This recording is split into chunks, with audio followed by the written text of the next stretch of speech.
Graça e paz, irmãos, boa noite. Muito bem, começamos o mês de abril, mês de Páscoa.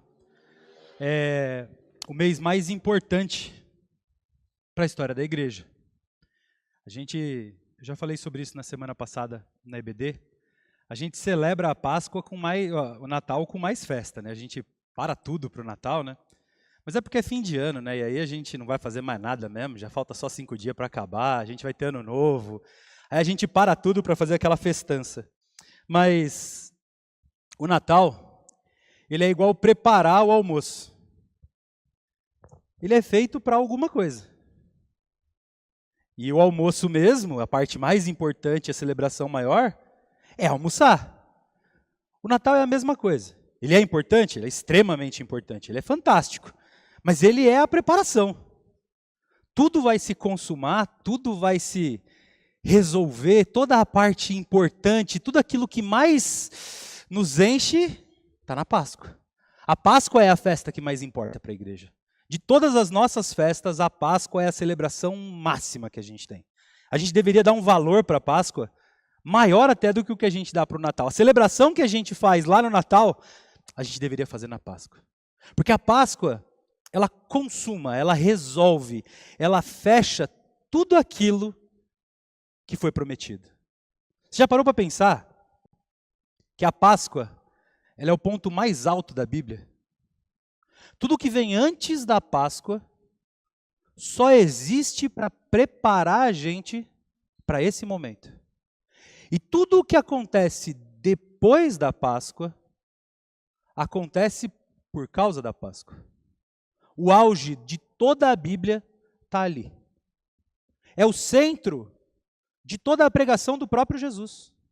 É quando ele pega tudo o que ele ensinou e coloca em prática. Então a Páscoa, ela é uma celebração fundamental para a igreja, ela é uma celebração muito importante para a igreja.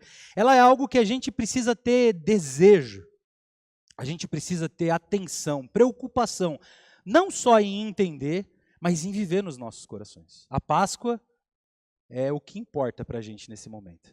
E o mês de abril é um mês que a gente separou para isso. Normalmente, a gente faz nos meses de Páscoa, né, quando a gente tem a celebração da Páscoa, a gente tem culto especial, a gente tem cantata, a gente tem festa. Mas esse ano a gente decidiu trabalhar o mês todo o tema da Páscoa. Então, anos passados a gente teve outros temas e no meio dele a gente tratou a Páscoa, mas esse ano nós vamos tratar a Páscoa o mês inteiro.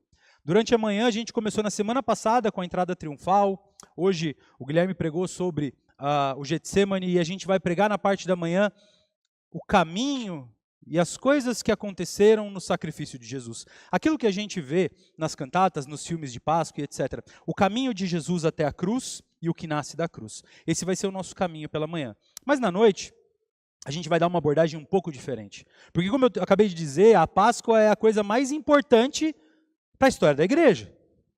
É o auge da nossa história, o auge da Bíblia está aqui, na Páscoa. Mas o que aconteceu de verdade? Não o sacrifício de Jesus, eu sei que você conhece o sacrifício de Jesus. Eu sei que você conhece a cruz, a cena da cruz, tudo o que aconteceu para chegar ali, tudo o que aconteceu depois. Você conhece, de uma forma ou de outra, por ouvir, por ler, por assistir, você conhece a história da cruz. Mas o que isso gera de verdade? Na prática, o que mudou por causa da cruz?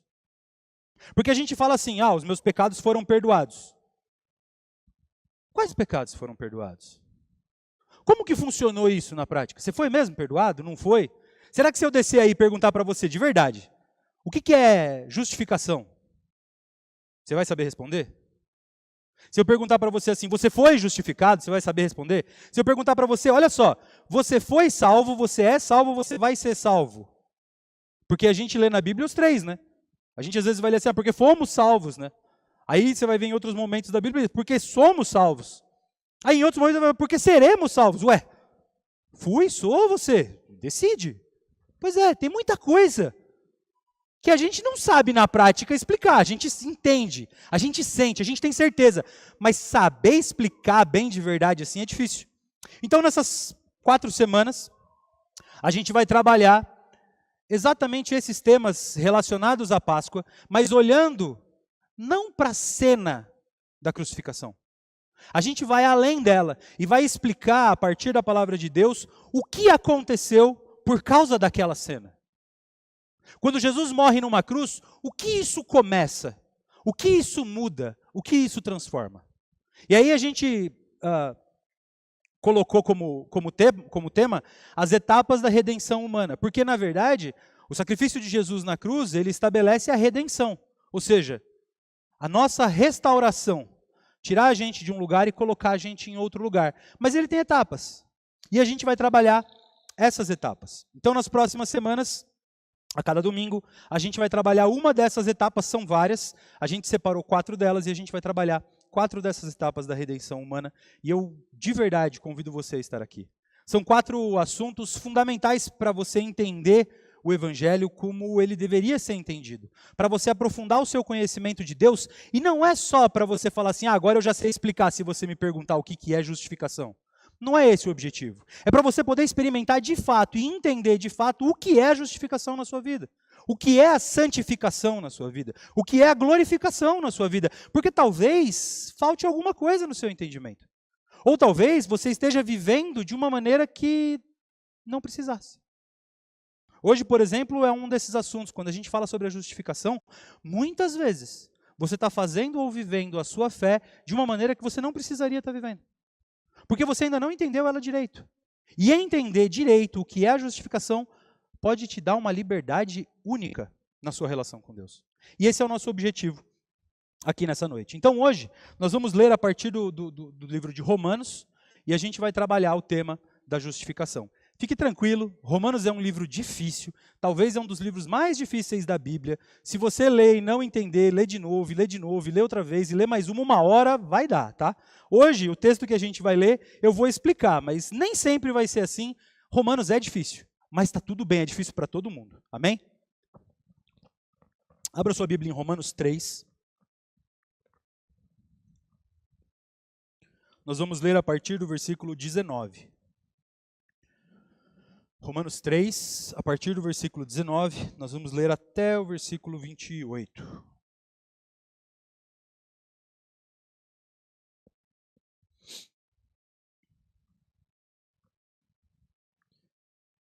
Diz assim: Sabemos, pois, que tudo o quanto a lei diz, ela o diz àqueles que estão debaixo da lei, para que toda a boca se cale e o mundo todo esteja sob o juízo de Deus. Portanto, ninguém será declarado justo diante dele pelas obras da lei.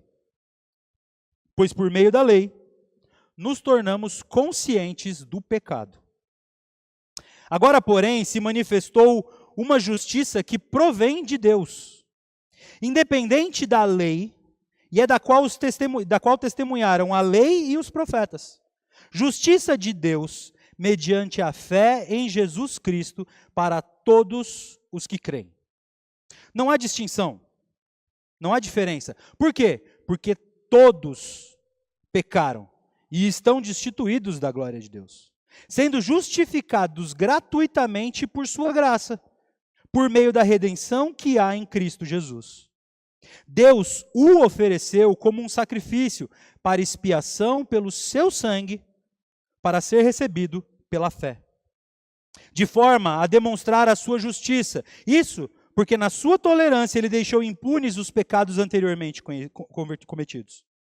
Todavia, no presente, Deus demonstrou a sua justiça, a fim de ser justo e justificador daquele que tem fé em Jesus. Aonde está então o motivo da vanglória? Foi excluído. Baseado em que princípio? Na lei das obras? Não, mas no princípio da fé. Concluímos, pois, que o homem é justificado pela fé, independente das obras da lei. Amém? Vamos orar?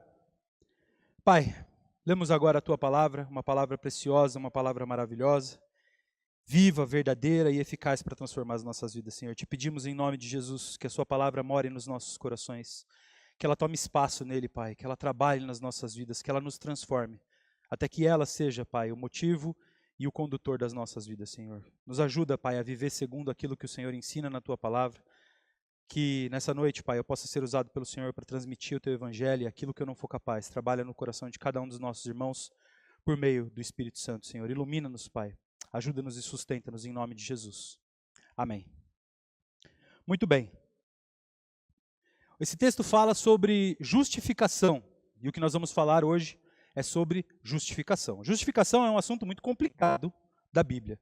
Os teólogos e os que gostam de teologia perdem muito tempo falando disso, e é muito complicado, e tem livros e mais coisas.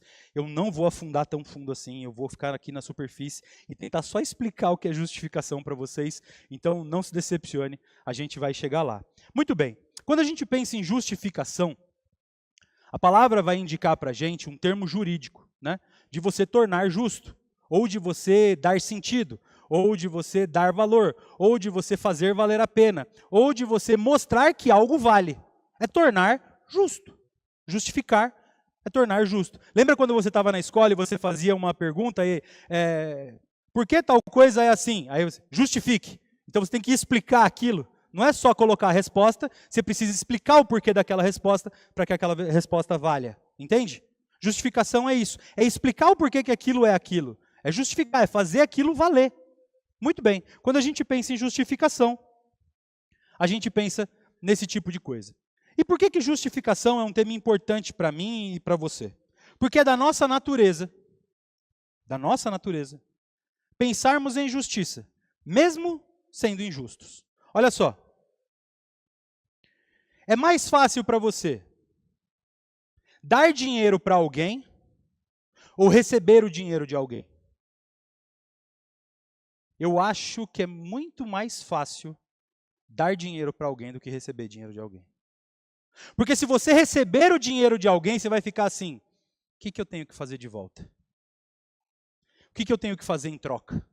A não ser que seja sua mãe e seu pai, aí você vai ficar felizão. Sabe? A não ser que seja seu marido, sua esposa. Aí tá tudo bem, mas imagina que alguém chega e fale assim, ó, toma aqui R$100. Você vai falar assim, por quê? Não precisa de dinheiro, deixa para lá, não, que isso. Imagina que você chega aí e alguém fala assim, eu vou pagar seu aluguel esse mês. Você vai aceitar? Você vai falar assim, não, para quê? Que isso? Não. Esse que isso não, na sua cabeça é o seguinte, eu não quero ficar te devendo. Porque tem que ter uma relação de troca. Você vai me pagar o aluguel, eu vou ter que fazer alguma coisa de volta. É difícil a gente receber de alguém. É da nossa natureza não querer receber. Porque quando a gente recebe, imediatamente a gente cria um débito, e esse débito precisa ser pago de alguma forma. Na sua cabeça ele vai ter que ser pago. Alguém faz uma gentileza para você, qual é a sua reação natural? Fazer uma gentileza de volta. Você percebe que é natural você fazer isso? Por quê? Porque se alguém fez, precisa devolver. Se não devolve, cria um desbalanceamento, você está devendo. É assim que funciona. Em tudo na nossa vida é assim. Pense em cada aspecto da sua vida. É muito mais fácil você fazer por alguém do que receber de alguém. É muito mais fácil você dar uma carona para alguém e desviar o seu caminho do que aceitar a carona de alguém que vai desviar o caminho para te levar embora. Porque você vai se sentir mal, você vai falar assim, não, está me tirando do caminho. Pelo amor de Deus, agora eu estou em débito com você. Olha, me desculpa, muito obrigado. Olha, me perdoa. E começa a justificar. Pois é, você quer fazer com que aquilo diminua o seu débito. É da nossa natureza justificar as coisas. A gente faz isso em vários aspectos da nossa vida. Se você parar para pensar, a gente faz isso de vários aspectos da nossa vida. Tem outras maneiras de você justificar. Olha só como você busca balancear as coisas e você busca justiça. Você busca entender e ficar em paz com termos de justiça, de lei. Você trabalhou o dia inteiro e você tem um irmão de sangue. Mesmo que você não tenha, imagine que você tem um irmão de sangue. E ele passou o dia inteiro em casa, certo? Você saiu e trabalhou o dia inteiro e o seu irmão passou o dia inteiro em casa. Você chega o dia inteiro depois do serviço, senta na única poltrona que tem na sala e fala assim, trabalhei o dia inteiro, eu mereço descansar. Você olhou para você, para o seu dia inteiro de trabalho e falou, é justo que eu descanse. O seu irmão dormiu o dia inteiro, você sabe que ele dormiu o dia inteiro. É justo ele sentar no sofá? A poltrona só tem uma. Não, eu tenho que sentar nessa poltrona, afinal de contas, eu trabalhei o dia inteiro, ele dormiu o dia inteiro. Aí ele chega e fala assim, mas peraí, eu invisto dinheiro, não preciso trabalhar, eu ganhei o triplo do que você ganhou hoje. É muito mais justo eu descansar, eu ganhei mais do que você. Ele está olhando para ele, para os méritos dele e pensando naquilo que é justo para ele. Quem dos dois merece sentar nesse sofá? Depende.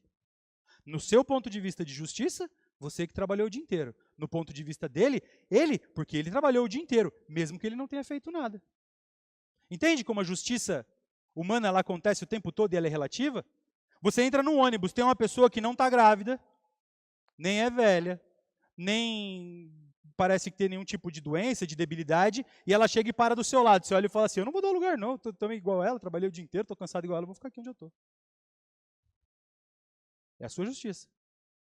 E aí, se você levanta para ela sentar, ela fala assim, não, eu não sou velha, eu não estou cansada, eu não estou doente, eu não estou grávida, não preciso ser, não, pelo amor de Deus. Não, aí fica os dois de pé fazendo assim, chega um outro e senta, né?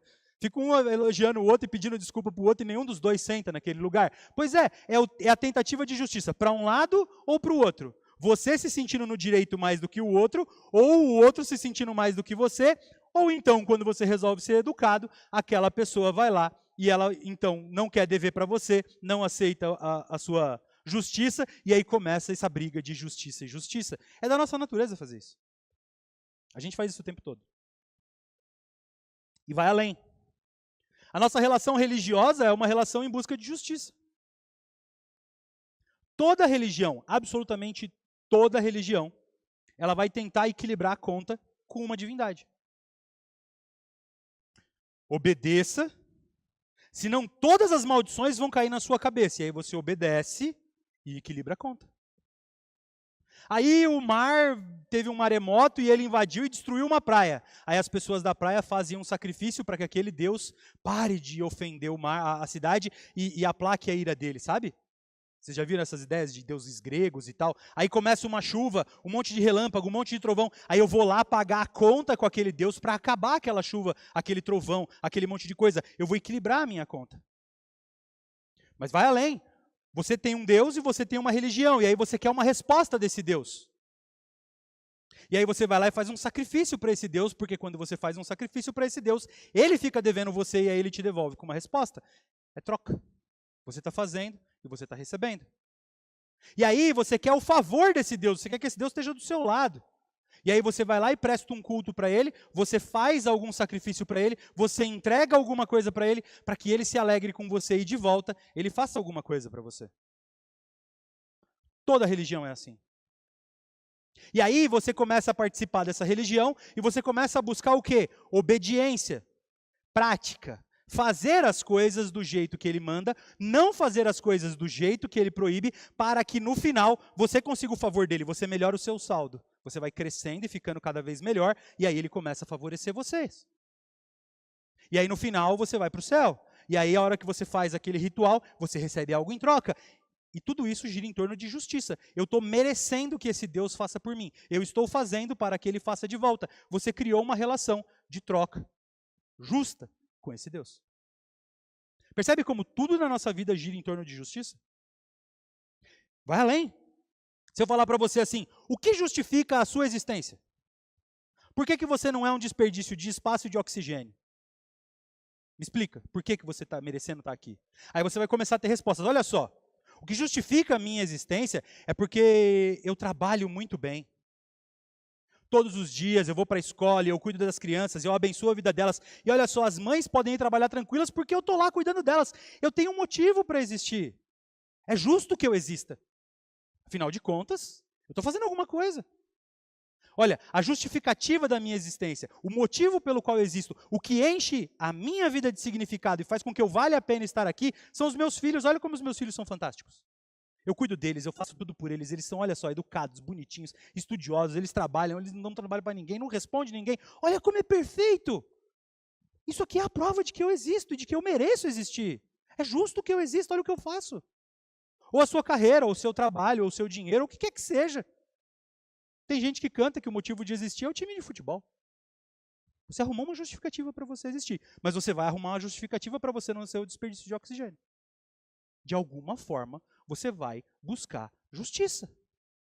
Você precisa justificar fazer alguma coisa para valer a pena. Muito bem. E o cristianismo? O cristianismo ele é interessante Porque de todas as ideias e de relações com Deus que existam, ele é a única que não concorda com isso. Ele discorda absolutamente de tudo o que eu acabei de falar até agora. E isso pode ser que dê um nó na sua cabeça. Porque pode ser que na sua vida religiosa, você esteja fazendo exatamente aquilo que eu acabei de falar, achando que você está certo. Você pode estar vivendo a sua vida do seguinte jeito: eu devo para Deus e eu preciso pagar a minha conta, então eu vou fazer as coisas que eu preciso fazer para que Ele não tenha raiva de mim, para que Ele não me odeie, para que Ele não me rejeite. Então eu vou fazer tudo direitinho. Pode ser que você esteja assim: eu preciso de uma resposta de Deus, ou eu preciso de uma bênção de Deus, ou eu preciso de algo de Deus, então eu vou orar, eu vou jejuar, eu vou vir à igreja, e Ele vai fazer isso por mim. Talvez você seja a pessoa que fale assim: olha só, eu preciso tirar ele do meu pé, eu não posso ficar devendo, porque se eu ficar devendo eu vou parar lá no inferno. Então é melhor eu fazer as coisinhas desse jeito aqui, ó, e cumprir essas regras e cumprir essas leis para melhorar o meu saldo com Deus e fugir daquilo ali. Talvez você esteja fazendo isso. Mas o problema é que o cristianismo não tem nada a ver com isso. A base do cristianismo e o que nos faz ser diferente de todos os outros, é por isso, inclusive, que muita gente diz que cristianismo não é religião, é porque ele vai contra tudo isso que eu acabei de falar. E o texto de Romanos 3 vai nos explicar o porquê que isso vai contra tudo o que eu acabei de falar. Ele começa dizendo, no versículo 19, e depois ele vai falar no versículo 23, a respeito do nosso pecado, ou seja, a respeito do nosso débito, da nossa falha, do nosso erro para com Deus. E ele diz o seguinte, que ninguém vai ser considerado justo por obedecer, no versículo 19. Ninguém vai ser considerado justo por obedecer. Logo de cara, ele já avisou, não importa o quanto você obedeça, sua conta não vai ser paga. E aí no versículo 23 ele vai explicar, ele vai falar o seguinte: porque todos pecaram. Todos, absolutamente todos. Não tem uma vírgula, não tem um porém, não tem mais alguns, não tem. Todos, absolutamente todas as pessoas do mundo pecaram. O que é pecado? Desobedecer a Deus, ofender a Deus, ir contra Deus. Todos foram. Logo, todos estão em débito. Até aqui, todo mundo está comigo. Todo mundo pecou. Todo mundo está em débito com Deus. Todo mundo criou um desequilíbrio na balança. O problema é que ele diz que ninguém vai conseguir equilibrar essa balança obedecendo. Você deve para Deus. Você fez algo muito contrário a Deus. E não tem uma forma natural de você quitar essa conta. Você vai continuar devendo para Deus. E qual é a dívida que você tem com Deus? A dívida de pecado. E o pecado tem um pagamento. E o pagamento é morte. A Bíblia fala claramente que o salário do pecado é a morte. Logo, todo pecado resulta em morte. Quer quitar a sua conta com Deus? Quer ficar no 0 a 0? Morre. Fácil assim. A única maneira de você pagar essa dívida que você tem com Deus é morrer. O problema é que quando você paga essa dívida com Deus e morre, o seu lugar é o inferno. Porque é o lugar de quem zerou a conta com Deus. Não tem relação com Ele. Não tem. Você vai para o inferno. Que coisa terrível. Logo, só por isso, a gente entende que a nossa religião é completamente diferente de qualquer religião. É uma religião onde a gente tem uma dívida que não pode ser paga e que o lugar de todo mundo que cumprir o pagamento daquela dívida é o inferno, é a separação total desse Deus eterno. E agora? Não tem o que fazer. E é exatamente isso que o texto falou. Não tem o que fazer, você não vai ser considerado justo nessa história. Lembra do começo, onde a gente está falando de arrumar suas justificativas e as suas explicações? Pode continuar. Arruma todas as que você conseguir aí. O final, você continua devendo para Deus e não tem como resolver. Você vai continuar indo para o inferno. Esse é o nosso resultado final. Se a história não continuasse. E aí ele fala que nesse tempo, no tempo presente do autor, Deus resolveu então exercer justiça. Porque até aquele momento, todo mundo que pecou, ele deixou, ele esperou, ele guardou. Mas chegou o momento onde ele ia cumprir a justiça dele. E aí Jesus nasce, o Natal. E aí Jesus vive, e ele ensina. E aí chega o momento mais importante da nossa história, que é quando Jesus resolve que ele vai pagar a dívida. Olha só que coisa interessante. O salário do pecado é a morte. E todos pecaram. Logo, todos morrem. Jesus, porém, ele é chamado de o segundo Adão. Porque assim como Adão, ele nasce sem pecado. E ele vive sem pecado. E ele morre sem pecado. Se ele morre sem pecado, o salário dele qual que é? A morte? Não. Ele não poderia morrer. Porque ele não pecou. E se ele não pecou, não faz sentido Jesus morrer.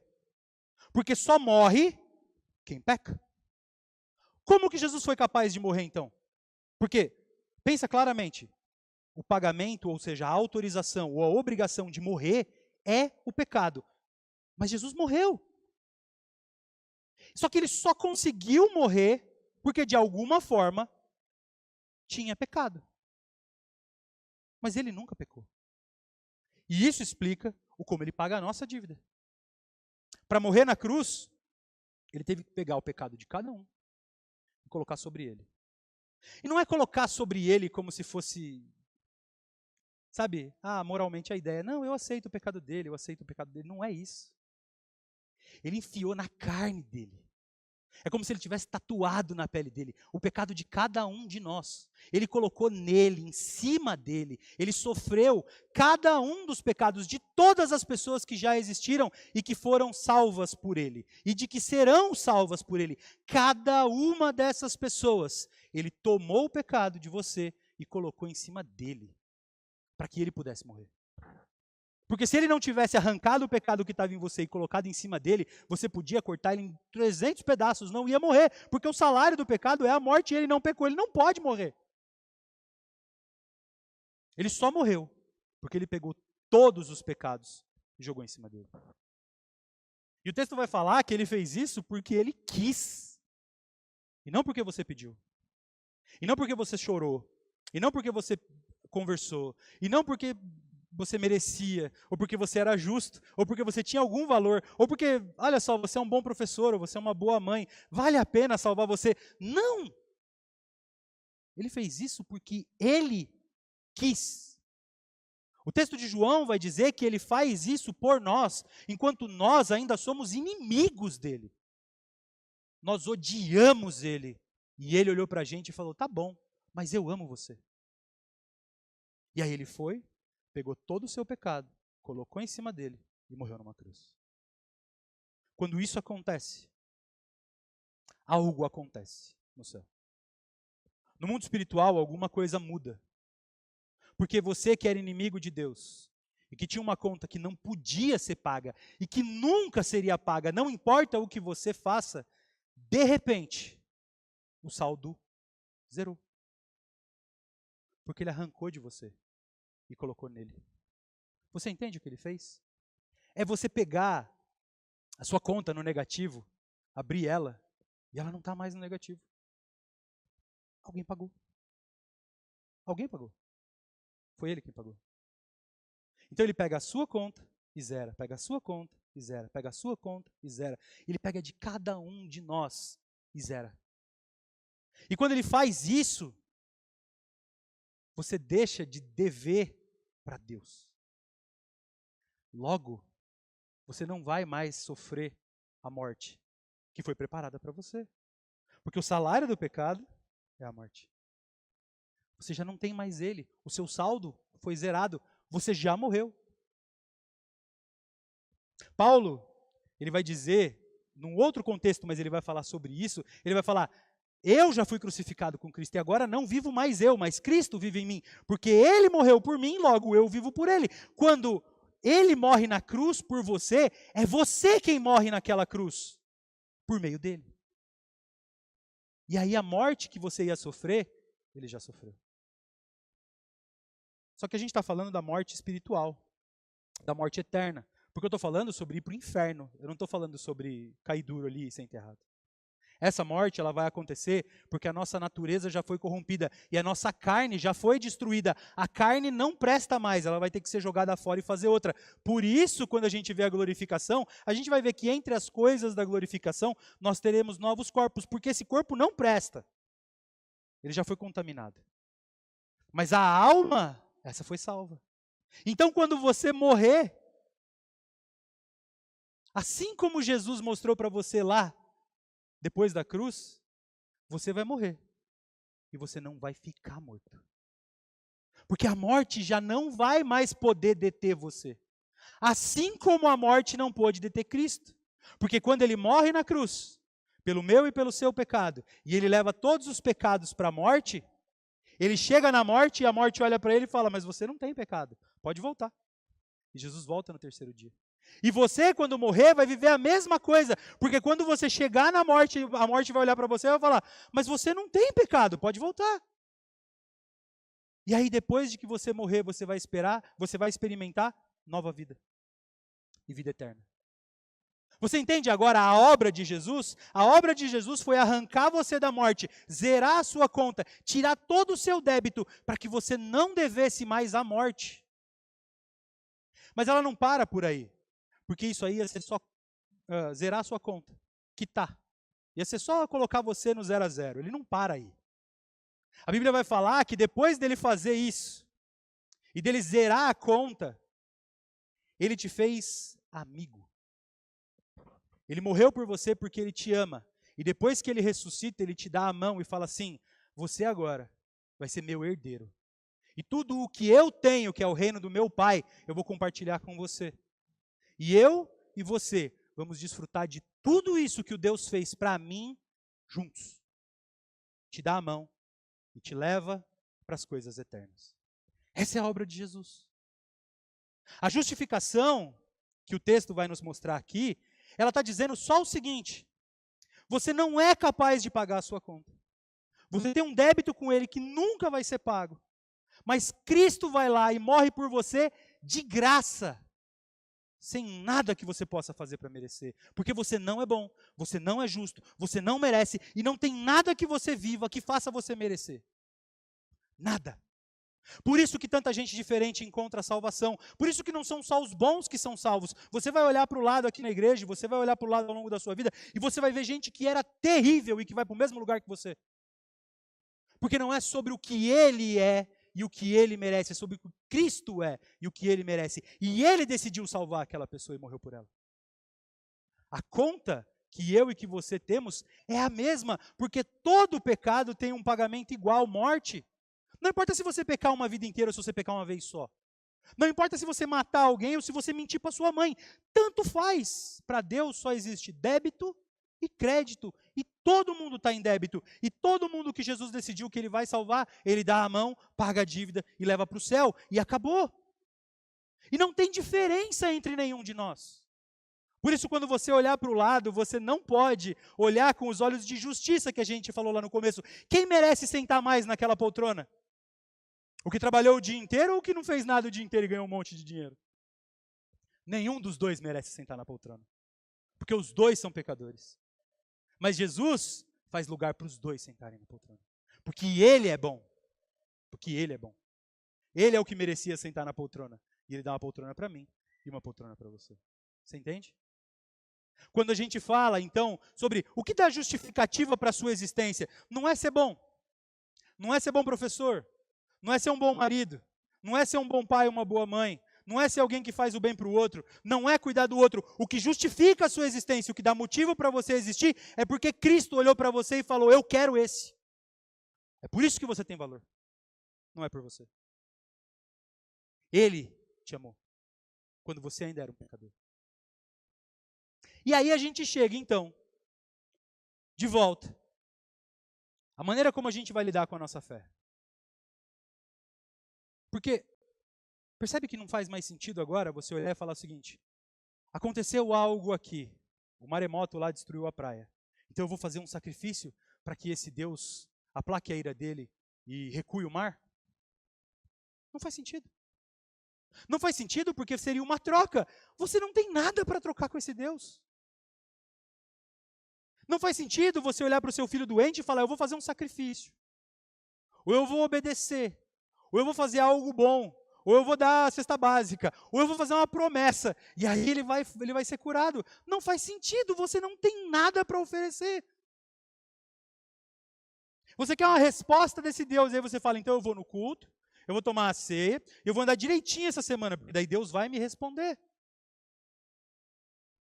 Você não entende ainda.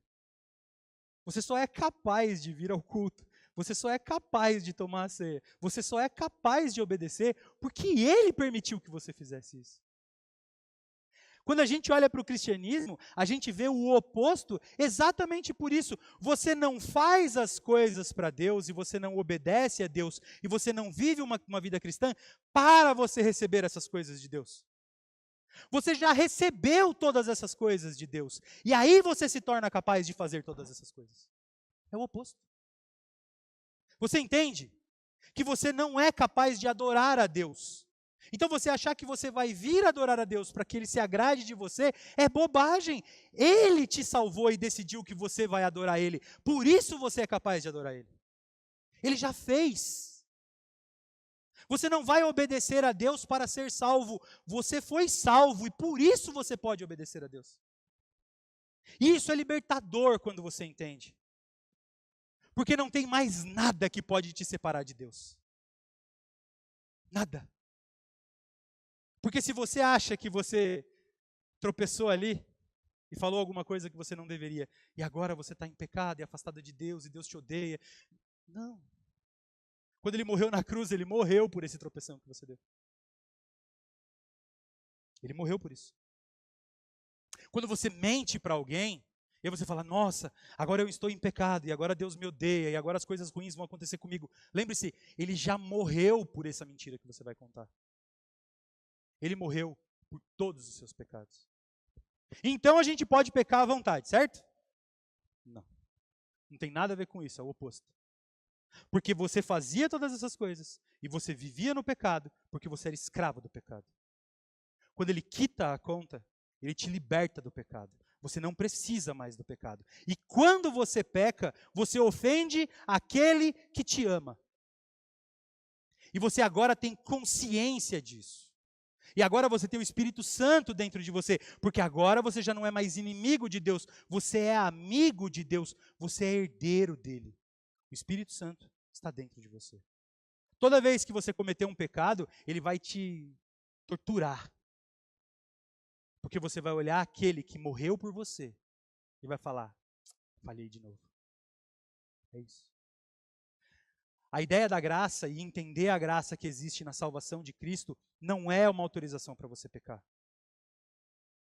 É a liberdade para você perseguir a santidade.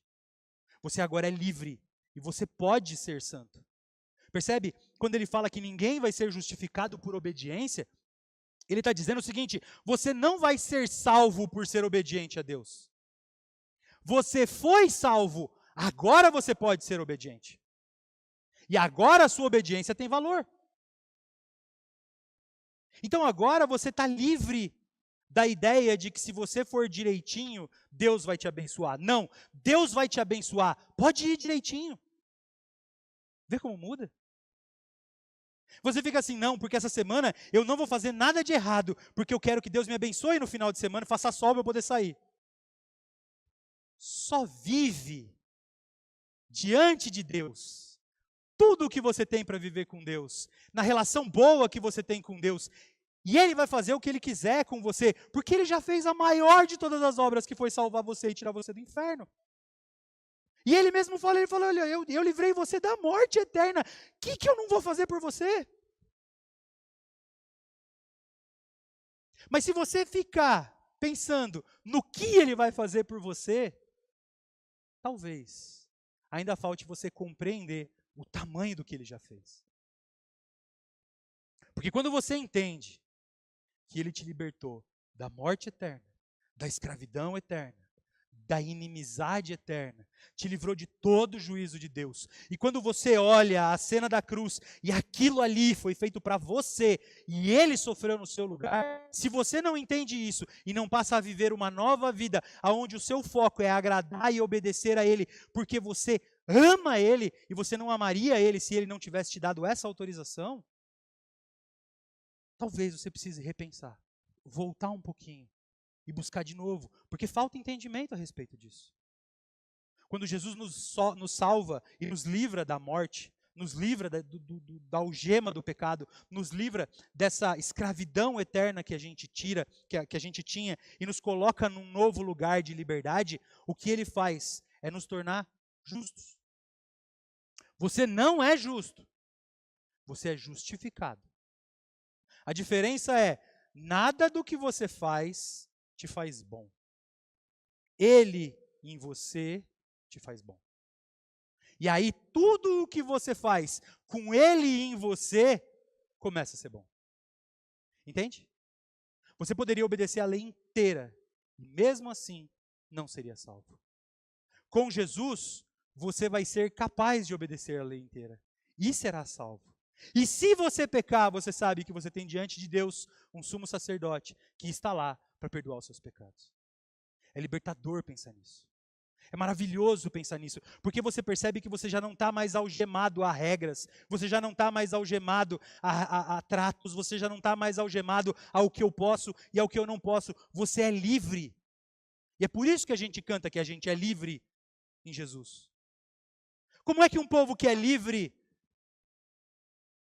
não faz tanta coisa errada? Porque a gente não é livre para fazer coisas erradas, a gente é livre do pecado. A gente é livre das coisas erradas. A gente é livre da inimizade com Deus. E mesmo quando a gente faz tudo direitinho, isso tudo direitinho que a gente fazia, era tudo direitinho em inimizade a Deus. E agora, você é livre para viver uma nova vida. E uma nova vida que agrada a Deus. Uma nova vida que te leva daqui para algum lugar. E isso, de maneira bem superficial, é a justificação. É você lembrar que você não pode pagar a tua conta, que você deve um valor infinito, e que qualquer coisa que você fizesse, na melhor das hipóteses, só não ia aumentar a sua dívida. Mas que agora, graças a Jesus, sua dívida foi quitada. E mais do que quitada, você agora é herdeiro de algo que você nunca imaginou. E de que agora você é livre para viver segundo exatamente isso que Ele te chamou, a obediência. A obediência. Se você olhar a lei, lá em Êxodo 20, você vai ver toda a lei que é para a gente obedecer. Toda essa lei parte de um versículo que tem no começo. Se você abrir a lei na sua casa, leia a lei, você vai ter lá desde o primeiro versículo. Não terás outro Deus diante de mim, não se prostrará diante deles, não fará para ti imagens e esculturas. Como é que fala? Agora subiu de cabeça aqui. Guardará o dia do sábado, honrará pai e mãe, não roubará, não furtará, enfim. Você tem lá os 10 mandamentos. Eu esqueci a literalidade do texto, mas tem lá os 10 mandamentos, Êxodo 20. Todo esse texto que tem aqui dizendo quais são as leis que você precisa fazer, começam com um versículo que diz o seguinte, e ele não é lei, olha só. Eu sou o Senhor, o teu Deus, que te tirei do Egito e da terra da escravidão. Portanto, faça todas essas coisas. Percebe que ele não está depois da lei? Ele não está assim, ó, faça isso, faça isso, faça isso, faça isso, faça isso e faça isso. E então eu serei o seu Deus, o seu Senhor, que vai te tirar da terra do Egito e da escravidão. Não. Ele já fez. Ele fala, eu sou o Senhor teu Deus, não é uma escolha sua, eu já sou. E eu já te tirei da terra da escravidão, você já não é mais escravo. Agora você pode, me obedeça.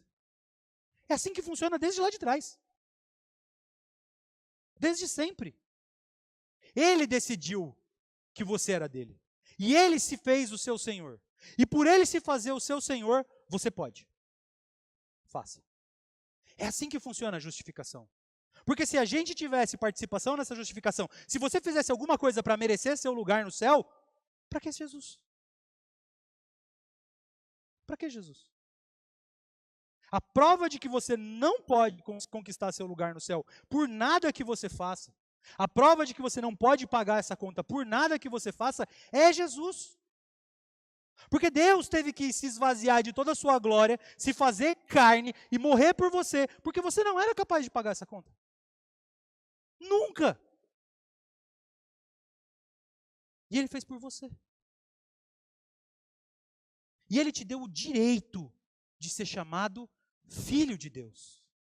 Você percebe de tão longe que Ele te tirou? Ele te tirou do inimigo de Deus. Em outras palavras, Ele te tirou do lado do diabo. Te arrancou de lá. Te deu um banho. Trocou sua roupa. Arrumou o cabelinho. No meu caso, nem muito. Te trouxe para o lado de cá. E te colocou na família dele. Na mesa. Na mesa. E tudo o que ele vai comer dessa mesa, está para você. E tudo o que ele tem, está para você. E hoje, enquanto ele não está aqui com a gente, depois da Páscoa ele foi lá, ele disse que ele está fazendo o quê? Preparando o lugar para a gente. E quando ele voltar, ele só vai voltar, porque essa obra foi bem feita. Você entende isso? O tamanho disso. Não dá para a gente ter orgulho nenhum em nós quando a gente percebe isso. Porque é muito comum a gente começar a andar na vida cristã e começar a achar que a gente é bom. Estou fazendo direitinho, né? Não peco, não roubo, não minto. O irmãozinho ali está meio... Aquele ali... Esse aqui, mas eu estou legal. Fulano é muito melhor do que eu. A gente faz isso, né? Existe espaço para o nosso orgulho, porque a gente é homem. Mas quando a gente olha para a cruz, e para a obra de Jesus na cruz, e a Páscoa vai fazer essa obra aqui que eu estou falando, não existe mais espaço para orgulho. Porque você percebe que você não valia nada. Você percebe que a sua dívida não podia ser paga. Você percebe que você estava na turma do diabo, que você estava num lugar definido, que você já tinha sido perdido, que já não tinha mais nada. E Ele amou você de graça. Assim, do jeito que você é. E te tirou de lá. Olha só, Ele já te tirou de lá. Mesmo para você que ainda não aceitou Jesus como seu Senhor e seu Salvador. Perceba, o texto fala para você, e você que tem sentido no seu coração, que você quer caminhar com esse Senhor Jesus, e Ele está te chamando, Ele já morreu por você. Então não cabe a você, eu vou aceitar Jesus. Não. Esquece isso, você não aceita Jesus. Você reconhece que Ele é o seu Senhor. Quem te aceita é Ele. E Ele já morreu na cruz para te aceitar. Então a sua função nesse momento não é aceitar Jesus. Nunca mais fale isso. Reconheça Jesus como o Senhor e o Salvador da sua vida. Porque é extremamente importante você perceber essas duas coisas. Senhor e Salvador. Salvador, porque foi Ele quem te arrancou desse lugar de trevas e te colocou na maravilhosa luz. E Senhor, porque agora é Ele quem manda na tua vida. E livre do pecado, você pode obedecer a Ele. É por isso que é tão difícil para quem ainda não aceitou Jesus imaginar, mas como é que esse povo maluco vive desse jeito e está tudo bem? Porque a gente foi livre e agora a gente tem um novo Senhor e Ele mora dentro da gente. E Ele opera no meio da gente, e Ele transforma a nossa vida. E a gente experimenta algo que Romanos mesmo vai dizer, é uma transformação da nossa mente e que nos dá a capacidade de obedecer. E não só de obedecer, mas de experimentar a boa, a perfeita e a agradável vontade de Deus. Essa é a nossa função.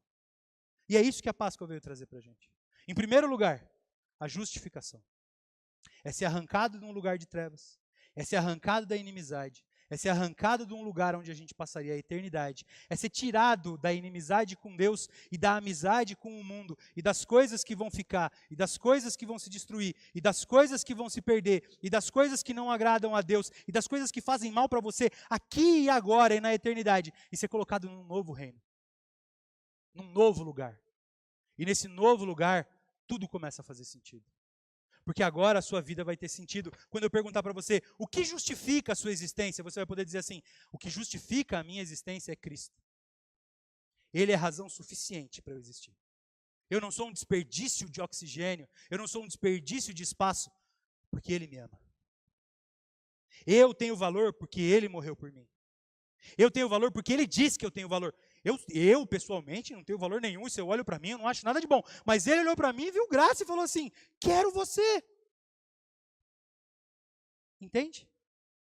E aí quando você olhar esse negócio de, olha só, eu vou cuidar de você. Não, eu não quero, desculpa, que isso, tal, não sei o quê. Isso acaba. Porque Ele faz por você de uma forma que você nunca vai pagar e você vai encontrar paz nisso. E aí você vai começar a viver uma vida comunitária de igreja, onde uma pessoa levanta, vai lá e faz o café para você, e você não se sente ofendido nem mal e não quer pagar, você simplesmente fala, muito obrigado, meu irmão, Deus te abençoe. E aí depois você serve ele, sendo tocando no louvor, seja fazendo a intercessão, seja participando do culto, seja arrumando uma cadeira, você serve ele de volta e ele fica em paz com isso. Porque eu e você somos capazes de viver uma vida que não tem mais relação nenhuma com justiça. Porque eu e você somos injustos, justificados. Você consegue perceber a liberdade que existe nisso? Você consegue entender o propósito que existe nisso? A novidade de vida, de verdade, como o Evangelho fala, a novidade de vida que existe na justificação. O como é importante você compreender o papel da justificação na sua vida. Desejar ser justificado.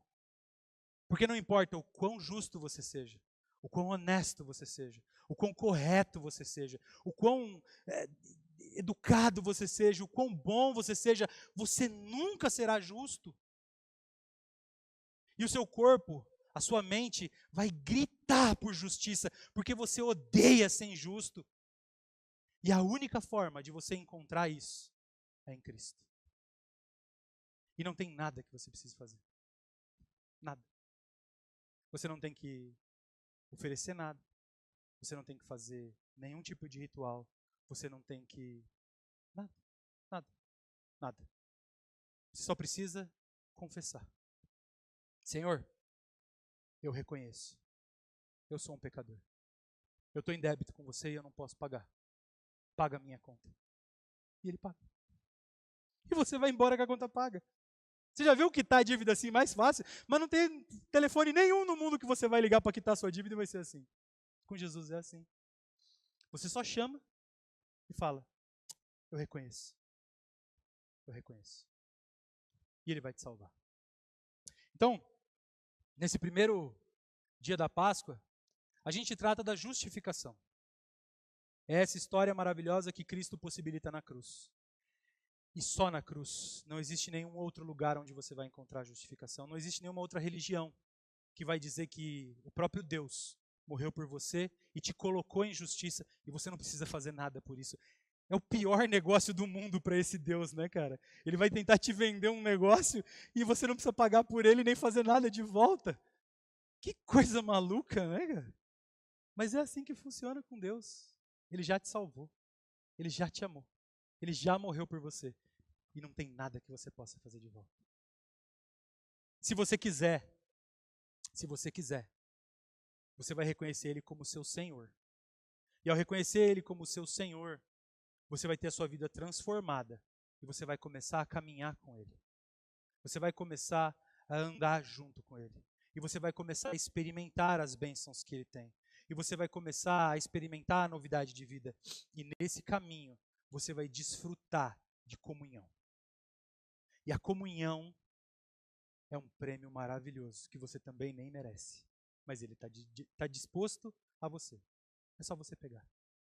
Por isso que eu quero convidar você, nessa noite, a tomar essa decisão na sua vida. A fazer essa mudança no seu coração.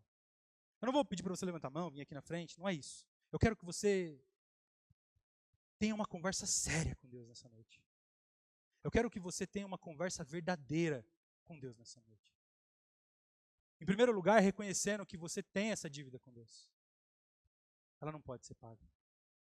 Você precisa reconhecer, porque ela está aí para você. Não importa se você quer ter essa dívida ou não, se você acha ela justa ou não, se você gosta dela ou não, ela está aí, ela é tua. E o final dessa dívida é terrível. Não é a morte física. Não é deixar esse mundo. Não é nada disso. É passar o resto da eternidade separado dele, daquele que te criou. É não poder fazer aquilo para o qual você foi criado. Você foi criado para adorar a Deus. E essa inimizade te impede de fazer isso. E é por isso que eu quero te convidar essa noite de você conversar com Deus e falar para Ele, reconhecer para Ele que você é um pecador, de que você não merece, de que não tem nada que você faça que conseguiria te dar um lugar nesse céu, que não tem nada que você faça que possa pagar essa dívida. Reconheça isso. E depois, reconheça o valor daquilo que Ele fez. Ele morreu por você. Agradeça por isso que Ele fez. E tome para você essa salvação. Eu garanto para você que esse reconhecimento de que Ele é o Senhor da sua vida, é a melhor coisa que você pode fazer. Na verdade, é a única coisa que importa na tua vida, até você fazer.